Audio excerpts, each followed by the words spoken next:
السلام عليكم ورحمة الله وبركاته. نحييكم وإلى حضراتكم البيان التالي.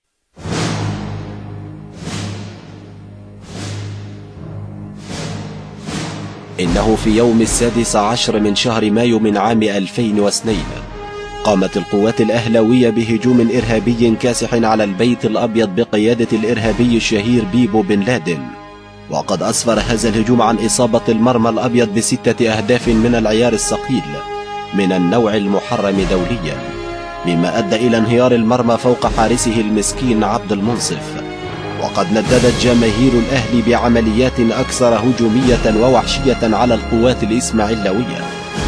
نبأ عاجل: أشارت آخر الأنباء أنه من آثار الهجوم قد تم نقل 3 من قوات دفاع البيت الأبيض، وهما رضا سيكا وبشير التبع وعبد الهادي، إلى إحدى عيادات العلاج النفسي من جراء إصابتهم بصدمة عصبية شديدة. تتلخص هذه الحالة في أنهم عند نومهم يرددون عبارة بيبو بيبو ماما ماما.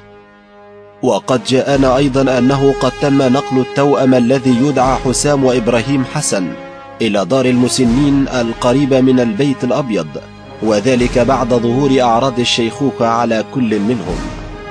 نبأ عاجل: أعلن حزب الله الأهلاوي عن مسؤوليته عن العملية الانتحارية التي قام بها النادي الأهلي، وقد أسفر هذا الهجوم عن شلل نصف جماهير الزمالك وتحول النصف الثاني إلى القلعة الحمراء والاستسلام إليهم.